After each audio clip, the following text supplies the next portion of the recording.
On January 31st, 2020, subscribers to Funimation's premium video service were suddenly alarmed by the disappearance of the season's Interspecies reviewers from their menus, as in, it was just completely gone.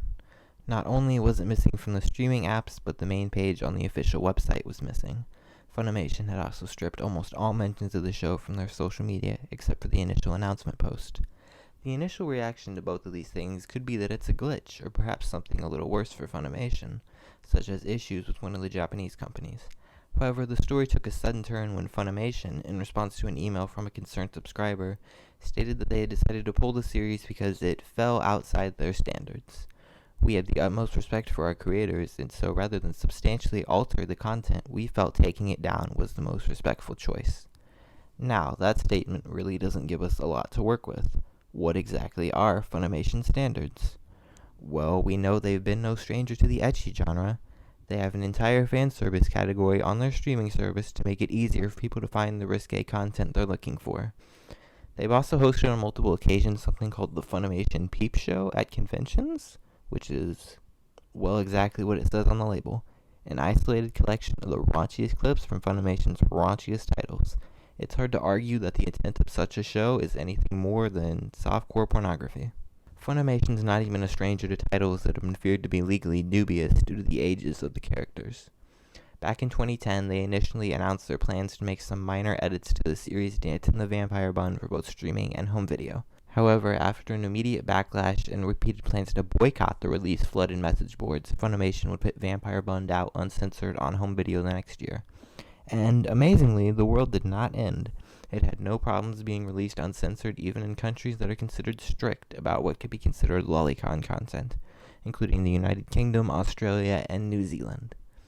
Something even more legally dubious that Funimation has presented to us is Valkyrie Drive Mermaid, a series which was withdrawn from its planned home video release in the United Kingdom due to extensive cuts required to remove, and I quote, portrayals of children in sexualized or abusive contexts. Funimation currently streams this show and has released it on home video twice, completely uncensored. Again, was there any kind of uproar or even a small local 10 o'clock news story about smut-peddling cartoons? Nope. I can literally not only order the complete series for $22.99 at Walmart, not a bad deal, but I can also pick it up at my local Walmart, just in case awkward transactions get me off more than my waifus. So, what's the specific issue with interspecies reviewers? No one's exactly been able to pinpoint that yet.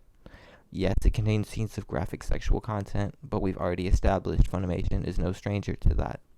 The main story is about sex, but Funimation's tackled that as well before, at least with the series called Bigara H-Kai Yamada's First Time. Some have theorized that bestiality could have been the straw that broke the camel's back, as the third episode introduced an anthropomorphic hyena girl as a sexual partner. God damn. Sorry, I just learned something about myself. PayPal and some credit card companies have expressed a squeamishness over even fictional depictions of bestiality in the past. However, considering this was only one instance on one show on a streaming service with hundreds of titles, the idea that Funimation would be at any risk due to it was ridiculous. Just as an example, Newgrounds has furry porn animations, among many other types of pornography, and I can become a supporter of them through PayPal, because PayPal is smart enough to know that Newgrounds isn't a service exclusively for pornography or bestiality fantasies. Of course, that's not even getting into the fact that this anthropomorphic hyena is clearly different from an actual hyena in a variety of ways, a major one being that she can give consent. Some decided to defend Funimation by saying that they didn't want to stream a show that had to be censored so heavily. But remember, they weren't the ones doing the censoring. They were streaming the show as it aired on Japanese television. In the third episode, there were multiple minutes of graphic sex scenes that were replaced with only audio and a black screen. While certainly agitating for the viewing audience at home, Funimation didn't seem to take an issue with it when they were simulcasting both seasons of Freezing, which had similar scenes entirely blacked out. And even if this was an issue, why would they pull everything about the show off of their site? Why not just choose to stream it until the uncensored version was available, or make some sort of deal with Japan for an uncensored simulcast for premium subscribers? Back in the last decade, Funimation used to hype up to their premium subscribers that they had exclusive access to a little OVA series known as Rin Daughters of Minose, a series which contains explicit S&M sex. Even if Funimation decided to completely opt out of streaming Interspecies reviewers, well, what about the home video release? Funimation pulling Interspecies reviewers has already started to have a domino effect on other legal sources for the series outside of Japan. The Nordic version of Wakanim has also pulled their simulcast of the series. Anime Lab has yet to pull their series in Australia, but they were definitely getting all their materials from Funimation, so its chances aren't looking good. The only service that is confirmed to be continuing on with the series is the original version of Wakanim in France, who have already posted the simulcast of the 4th episode.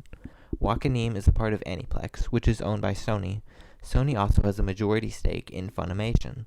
These facts, combined with the fact that Funimation had even started dubbing Interspecies reviewers before the abrupt halt, suggest that perhaps Funimation isn't to blame here. Maybe they're following orders from their higher-ups at Sony, who saw that their nice little anime company who gives them easy money from mainstream-friendly and family-friendly titles such as Dragon Ball Super and My Hero Academia was pouring money into translating advertising and streaming a niche series with graphic sexual content.